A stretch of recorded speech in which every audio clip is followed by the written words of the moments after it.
Welcome back to the second half hour of our interview. I'm very thrilled to have on Zoom Miss Ramona Wilder. She's the Chief Executive Officer of Wilder Preparatory Academy. It's a charter school in Inglewood, California. It has been recognized by the Department of Education as well as the state of California and otherwise as being one of the top performing schools in the United States. And it's something that they have done perennially. Uh, Ramona, you did a wonderful job of kind of walking through what you call the Wilder way, which is in what I described it as a message or a communication to the students, I guess, to the not just to the students, but to the entire administration, the parents, and the like. That there's a certain way in which we anticipate education to take place within our environment and the way in which you want your young people to behave. I spent some time working with and talking with teachers and superintendents and the like. And what I generally speaking hear is some incredible amount of challenges. I got a note. My sister's a substitute teacher, and she periodically, when she'll go into a school, she'll have all the time she goes into a school, there'll be notes from the teacher in terms of sort of instructions. And some of the things that she runs across are things like, and I'm picking the name Tommy arbitrarily, and the instruction from the teacher will be, give Tommy a gold star if he simply acts like a regular human being. Give Johnny a gold star if he does any work, even if that includes putting his name on a piece of paper. These are the sorts of literal messages that we're seeing that teachers are conveying in terms of what they're dealing with in terms of students. Since you're pulling students from the general population, just like every other school, are you running into these? And if so, is there something, is because you have kind of instilled this concept in them that they behave different, or are you saying, oh yeah, we've got those kids, but we just handle them differently? I mean, speak a little bit to what are you experiencing when you, I mean, I guess maybe it's when the kids come in early on. What's going on over there? That's, again, I'm looking for the secret sauce, as I called it. So You help me out know, here. we are experiencing the exact same thing. My hat goes off to teachers now because there's a different breed of children out there. So everything that every other public school is experiencing, yes, we're getting it here. What we try to do to offset that is to have a team of support. So we have, in addition to counseling help, we contract with university interns that are working to get either their counseling certificates or social workers.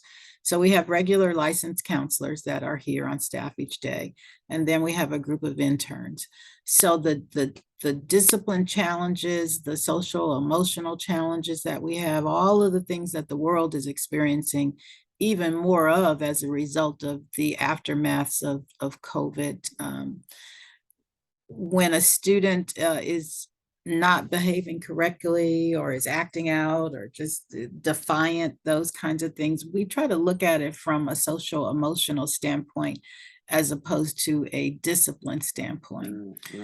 So a child gets a session to amongst the 4 or 5 individuals that we have on staff that do that, they're going to connect with one somebody.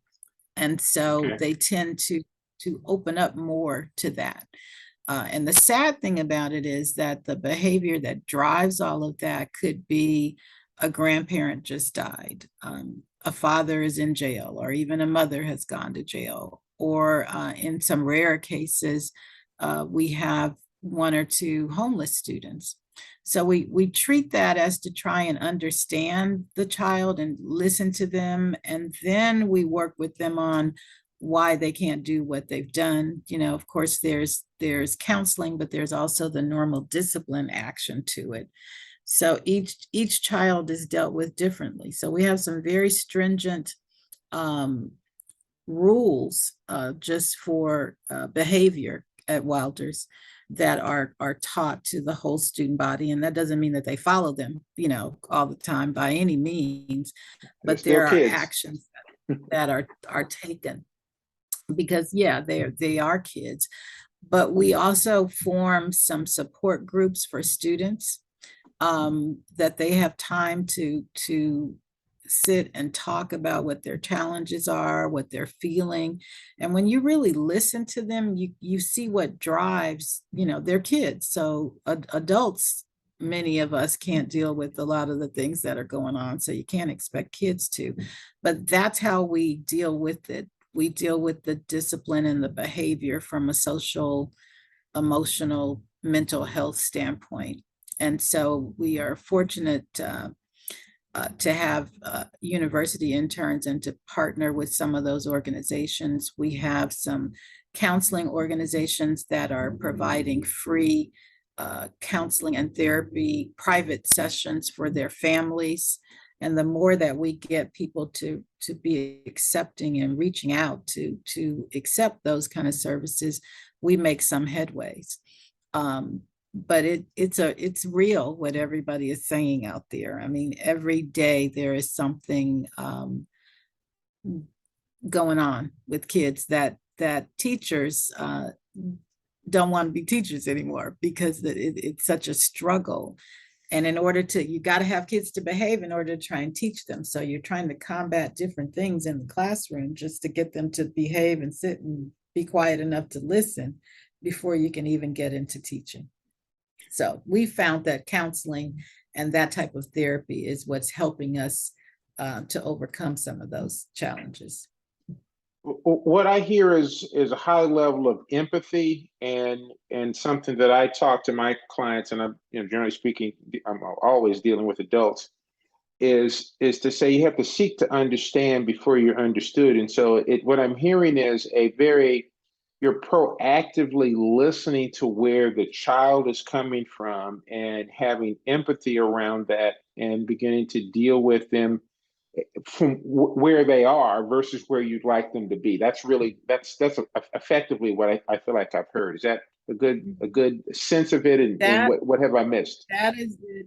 Exactly, because until you know where a person actually is and what's happening with them, you're not understanding what they need in order to get them where you want them to be. And it builds relationships too. What I want to do at this point, and I'm talking to Ramona Wilder, she's the Chief Executive Officer for the Wilder Preparatory Academy in Inglewood, California. It's a charter school out there. In the material that you have, you talk about preparing these students for the 21st century. You talk about them being lifelong learners. Now, I realize you started this school in the 21st century, and so it maybe not be the perfect fair question, but what are you seeing that's necessary now moving forward from an educational point of view that a traditional school may still be doing it? You've decided it's that things have to evolve or change moving forward compared to what would have been traditionally the approach to education. That's what I'm curious about. Well, I think that the basic education stays the same, but what you do is you incorporate different types of extracurricular things. We're in a technological era now where traditionally you used to push all of the traditional professions, from your doctors, lawyers, accountants, business people, engineers. And now you've got Google and Microsoft and Amazon and all of the companies that have really non-traditional jobs. And so while we teach the basic curriculum, we do open up opportunities for kids to explore other non-traditional things. And we do that through having school career days and partnering and bringing major corporations, out to the school, teaching things as an elective here for our middle school students, just on finance and stocks and managing bank accounts. They go to different field trips, especially before COVID was going on, to see the arts. There's so many different options. So I believe just teaching kids to be competent and allow them to explore the things that they like. I was raised believing, my father telling me, find something that you like to do and you'll be successful at it. And so if you allow kids to figure out what they like to do, I mean, some of them are artists, and can be graphic design professionals. So it goes the gamut. It doesn't have to be the traditional professions, but it's about giving them an opportunity to be exposed to whatever the world has to offer, as we are forever changing. That's how we deal with them. Awesome. I'm curious about the family dynamics with the school. Is it kind of the traditional, PTA meeting once a month, and the kind of beginning of the school year program where the parents are invited, or are you bringing parents along kind of in this model of educating the whole person in a different way than you might see in a traditional school? It's a little bit of both. So we have a student body of about 610 families, and they're all different. There's certain percentages that are similar, but they're all different. So we do have your traditional parent organization. We call it our Eagle's Nest. There's a meeting there once a month. Because of COVID, we've been having those virtually, but traditionally they would be held in the gym each month at school. The topics would vary from whatever's going on. We would also have community people to come in, be it people that were in real estate, to provide workshops for families that may be interested in buying their first home, different things that could help, their household. So it's not only how can you support the school, what the school is offering for your child, but also finding out what your family needs are. It could be the gamut from, well, we have very few, but let's say we have homeless families. There are things like we're a uniform school, and all parents can't afford to pay for uniforms, but we require the kids to wear a certain uniform, mainly because we believe that your appearance and how you look is very important if you're going for a job interview, even interviewing for high school admissions. So if they can't afford it, we do provide the uniforms for them. We get parents, their kids graduate, they donate uniforms, and we have those cleaned. So there's a lot of help that we give to families, and we typically have a lot of support. We do things. Thanksgiving, our kids, we have canned food drives, things like that, to teach them the value of giving back and supporting others. But as a school family, we also support those that are in need within our own family to do certain things.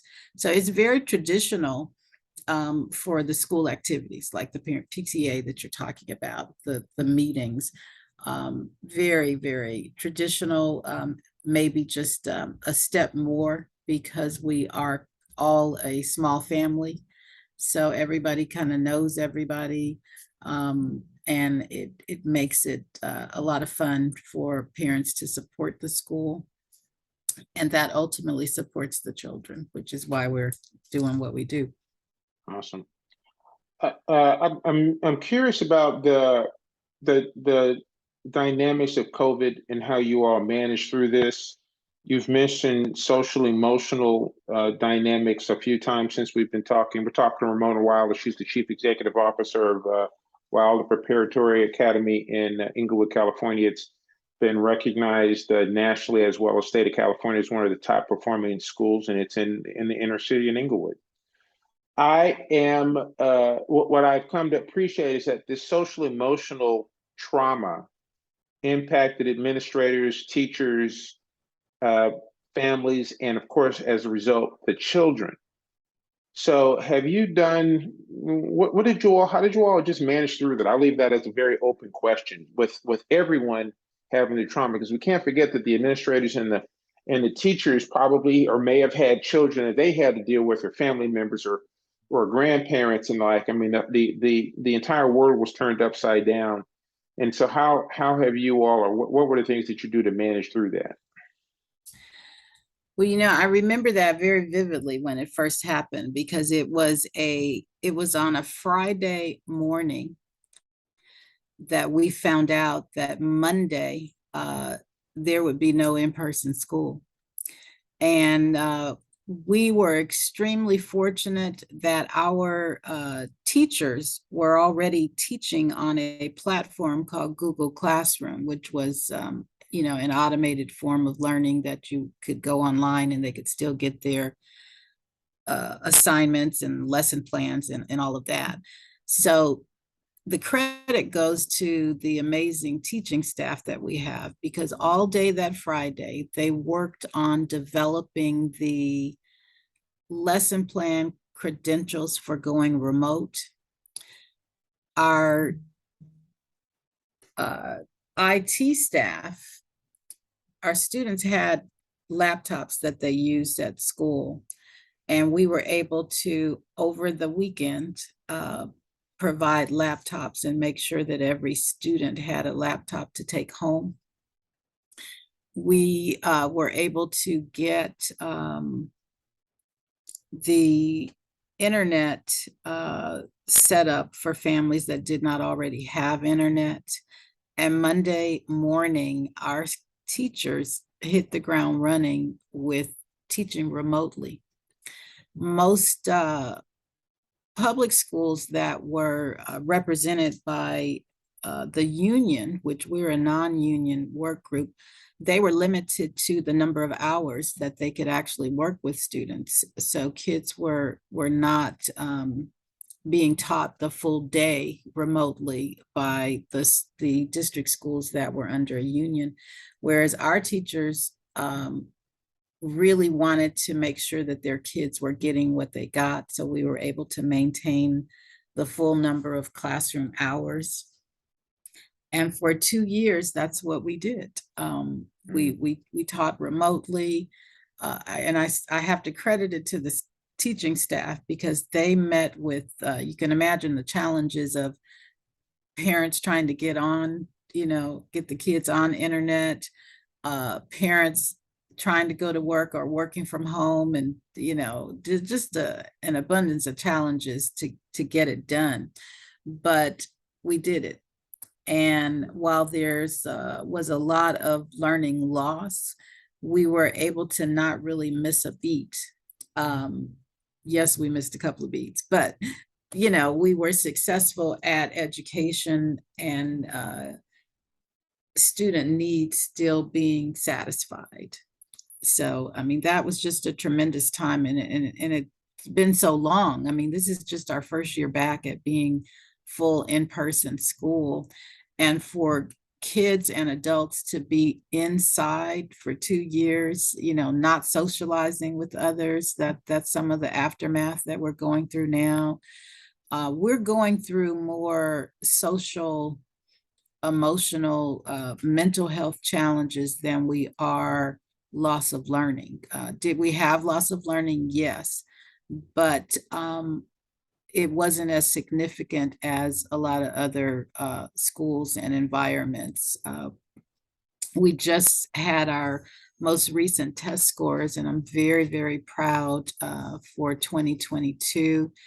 that Wilder's really topped the charts for the state standardized test. It was just in the Sentinel newspaper yesterday. Mm. Um, how Congratulations. how well, thank you, how well we did, and it just speaks to having a staff that really took it upon themselves to make sure that their kids were getting what they could get, because they worked during the day. They were spending evenings with families, and trying to take care of their own personal selves, too, and their personal family. So I really attribute that to the staff, for doing what they needed to do.